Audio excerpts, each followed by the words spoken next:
Hello friends, welcome to SGS nursing academy. आज हम पढ़ेंगे ECD का न्यू टॉपिक। इसमें पहला है कॉम्प्लिकेशंस।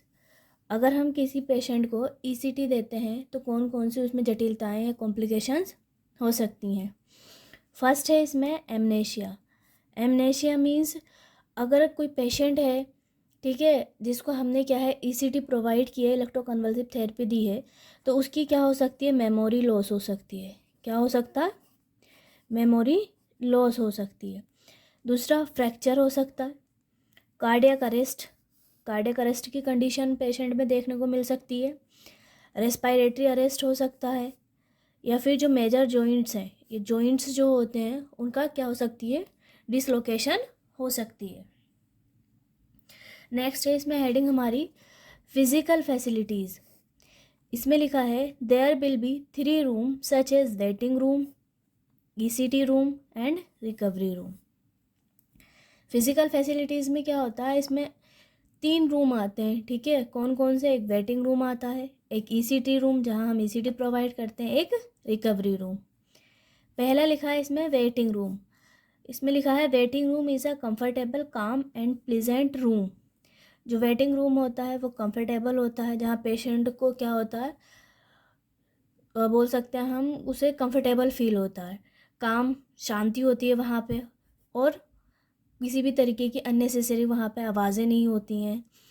एक ऐसा एरिया होता है जहाँ पे पेशेंट क्या है, बिल्कुल कंफर्टेबल रह सकता है, काम एरिया होगा, किसी तरीके का शोर शराबा वहाँ पे नहीं होता है। Where the patient can relax, जहाँ पे क्या है, पेशेंट रिलैक्स रह सकता है आराम से। Just before under going the procedure it can also be called pre ECT room. Pre ECT room भी हम इसको बोलते हैं। वेटिंग रूम क्या है, कंफर्टेबल काम एंड प्लेजेंट रूम है, ठीक है। वेयर द पेशेंट, जहाँ पे क्या पेशेंट रिलैक्स रहता है, ठीक। रिलैक्स रहता मीन्स पेशेंट ECT देने से पहले जहाँ पेशेंट को जिस रूम में हम रखते हैं उसे हम बोलते हैं वेटिंग रूम, और इसको हम प्री ECT रूम भी बोलते हैं। नेक्स्ट है ECT room is the actual place. Second क्या आता है हमारा, ECT रूम। ECT रूम क्या होता है, एक एक्चुअल प्लेस होता है जहाँ पर हम क्या करते हैं, ECT प्रोसीजर परफॉर्म करते हैं। It will be equipped with ECT machine, anaesthetic appliances, oxygen cylinder, suction apparatus, tongue depressor, mouth gag, face mask, emergency drug etcetera. ECT room क्या होता है, एक एक्चुअल प्लेस होता है जहाँ पर हम ECT प्रोसीजर को परफॉर्म करते हैं।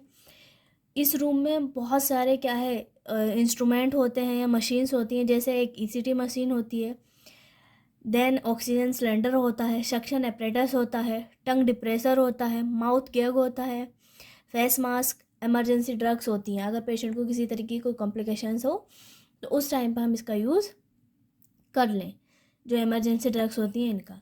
नेक्स्ट है थर्ड, अ रिकवरी रूम। थर्ड रूम कौन सा होता है हमारा, रिकवरी रूम। इसमें लिखा है a recovery room is the adjacent room to which the patient recovering from ECT can be shifted to an and the patient will be on continuously observe.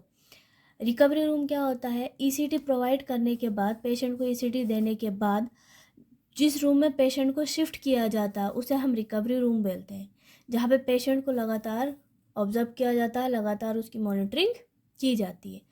तो physical facilities में क्या है, 3 room आते हैं, waiting room, ECT room और recovery room. Waiting room क्या होता है, एक शांत रूम होता है जहाँ पर पेशेंट को ECT देने से पहले रखा जाता है, इसलिए हम इसे प्री ECT रूम भी बोलते हैं। ECT रूम क्या होता है, जिसमें पेशेंट को ECT प्रोवाइड की जाती है। रिकवरी रूम, ठीक है, या फिर हम इसको पोस्ट ECT रूम भी बोल सकते हैं, जैसे प्री ECT रूम, और लास्ट वाले को रिकवरी रूम को हम पोस्ट ECT रूम भी बोल सकते हैं, जिसमें पेशेंट को ECT प्रोवाइड करने के बाद शिफ्ट किया जाता है और उसकी लगातार मॉनिटरिंग की जाती है। नेक्स्ट है इसमें role of nurse in ECT। एक नर्स के क्या क्या रोल होंगे ECT में। नाइट बिफोर ECT, अगर किसी पेशेंट को हम ECT प्रोवाइड कर रहे हैं तो ECT देने से पहले वाली जो रात होगी, ठीक है, उसमें हम क्या क्या काम करेंगे, जो एक नर्स होगी वो क्या क्या काम करेगी। पहला है ensure that the patient had undergone all necessary investigations including physical examination, ECG, HB, xray of skull and chest xray etcetera. हम इंश्योर कर लेंगे पेशेंट को ईसीटी देने से पहले नाइट में ही क्या कर लेंगे, हम इंश्योर करेंगे जो जो ज़रूरी, ठीक है, जिन जिन की नीड है हमें इन्वेस्टिगेशंस की, वो सारी हम इन्वेस्टिगेशन करवाएंगे। कुछ फिज़िकल एग्जामिनेशन भी करेंगे पेशेंट का। इन्वेस्टिगेशन में हम ईसीजी करवाएंगे, एचबी, पेशेंट का एचबी चेक करेंगे, उसके स्कल का एक्सरे करवाएंगे और चेस्ट का एक्सरे करवाएंगे। ये सारी चीज़ें हम ईसीटी देने से पहले देखेंगे।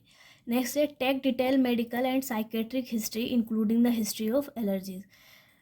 उसकी सारी, चाहे मेडिकल हिस्ट्री हो या फिर साइकेट्रिक हिस्ट्री हो, ठीक, या फिर उसे किसी मेडिसिन से या किसी चीज़ से एलर्जी हो, वो सारी हिस्ट्री हम कलेक्ट करेंगे।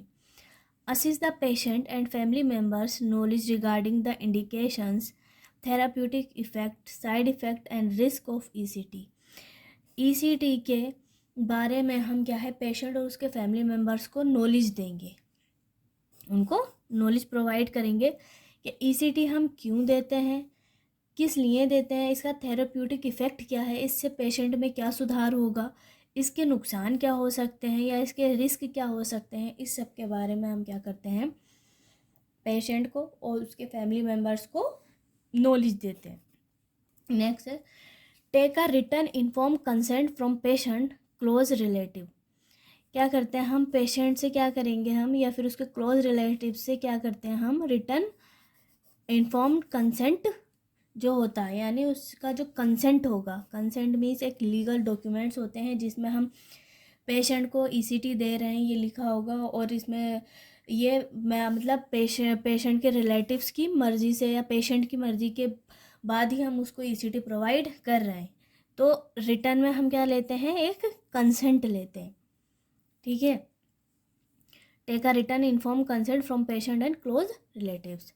Explain the procedure to the patient and family members और पेशेंट को हम पहले ही पूरा प्रोसीजर ईसीटी का एक्सप्लेन कर देंगे। नेक्स्ट है ensure that the hair is shampoo to completely remove oil from hair.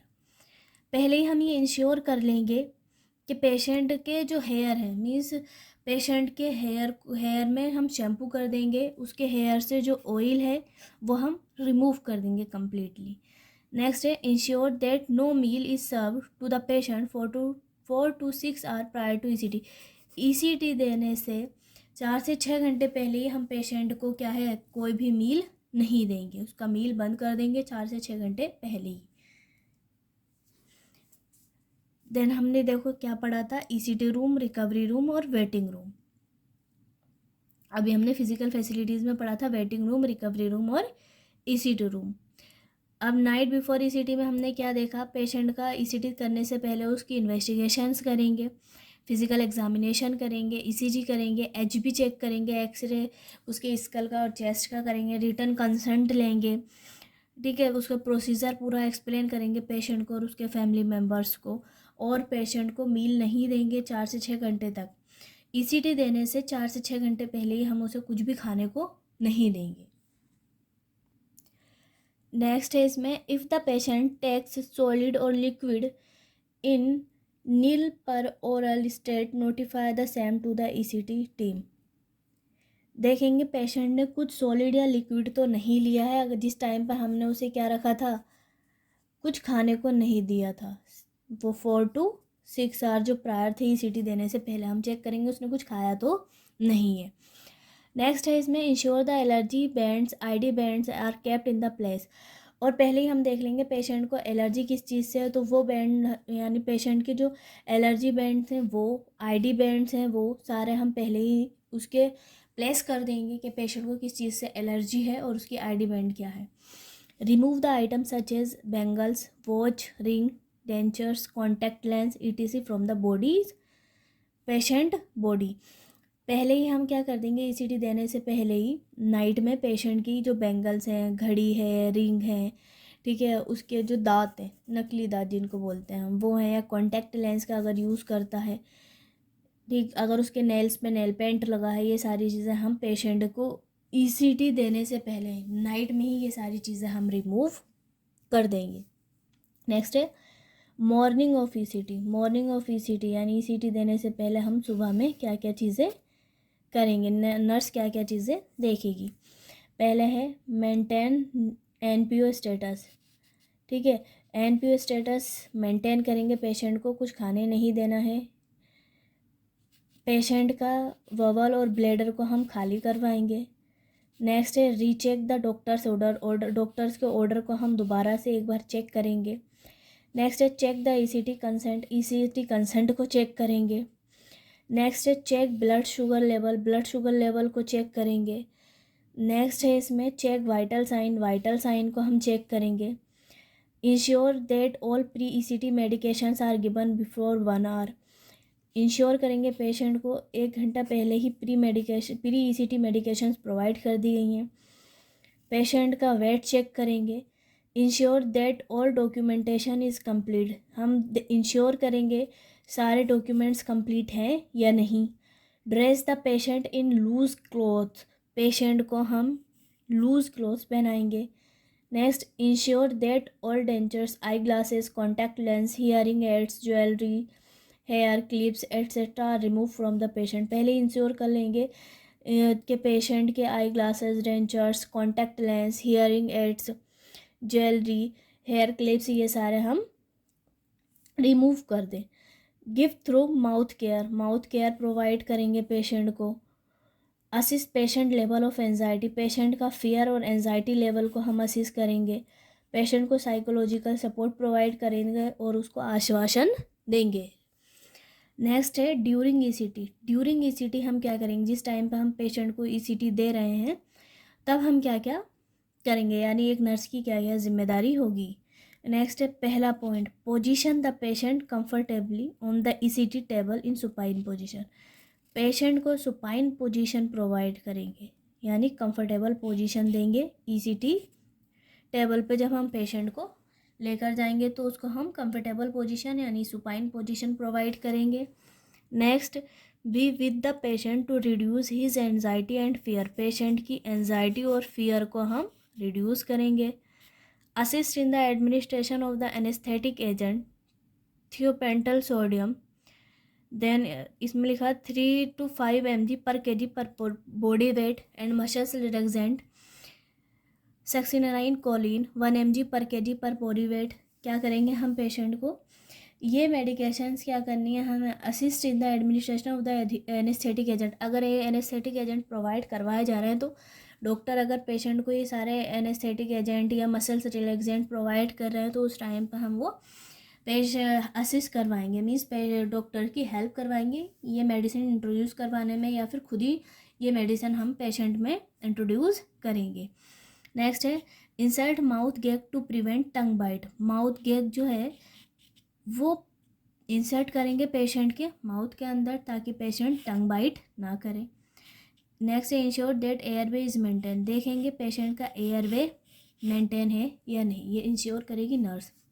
Next the place for electrode placement has to be clean with 25% bicarbonate solution और नॉर्मल सलाइन और apply a conducting gel, electrode placement करने से पहले ठीक है उस area को 25% bicarbonate solution या फिर नॉर्मल सलाइन से हम क्या करेंगे क्लीन करेंगे और वहाँ पे कंडक्टिंग जेल को अप्लाई कर देंगे।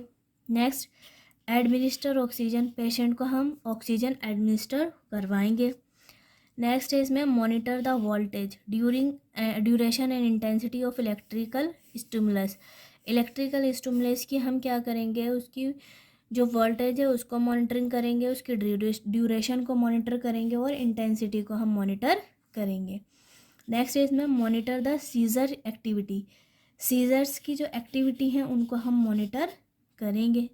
नेक्स्ट है monitor vital sign, vital sign को मॉनिटर करेंगे, ऑक्सीजन सेचुरेशन को, ईसीजी, ईईजी, ठीक है सीजर्स के दौरान जिस टाइम पर हम सीजर्स उस पेशेंट पे इंट्रोड्यूस करवा रहे हैं, इंट्रोड्यूस मीन्स प्रोड्यूस करवा रहे हैं, उस टाइम पे क्या करते हैं हम vital sign, oxygen saturation, ECG, EEG ये सारी चीज़ें हम देखेंगे। नेक्स्ट है इसमें perform the documentation of the procedure finding and medications administration, documentation हम परफॉर्म करेंगे प्रोसीजर्स के, हमने कौन कौन सी मेडिकेशंस दी हैं, कौन कौन सी मेडिकेशंस हमने एडमिनिस्टर्ड किए हैं, इन सब चीज़ों को हम पहले उसी टाइम पे ही लिख लेंगे या डॉक्यूमेंटेशन इनका कर लेंगे। नेक्स्ट है इसमें पोस्ट ईसीटी। पोस्ट ईसीटी में लिखा है continue the oxygen administration till the spontaneous respiration is maintain. ECT देने के बाद कंटिन्यूस हमें ऑक्सीजन एडमिनिस्ट्रेशन करनी है पेशेंट को, जब तक पेशेंट अपने आप से ऑक्सीजन को यानी रेस्पिरेशन को अच्छे से मेंटेन नहीं कर लेता। पेशेंट के कंटिन्यूस क्या करने हैं, वाइटल साइन हमें मॉनिटर करने हैं। Assist the restlessness and post ictal confusion. Patient की रेस्टलेसनेस को असिस्ट करना है और देखना है ईसीटी देने के बाद पेशेंट में कन्फ्यूज़न है या नहीं है। अगर पेशेंट को कन्फ्यूज़न वाली कंडीशन तो नहीं हो रही है। नेक्स्ट है इसमें maintain a side lying position. Patient को साइड लाइंग पोजीशन प्रोवाइड करेंगे। प्रोसीजर के दौरान पेशेंट को हम सुपाइन पोजीशन देते हैं। प्रोसीजर के बाद ईसीटी देने के बाद पेशेंट को हम साइड लाइंग पोजीशन प्रोवाइड करते हैं।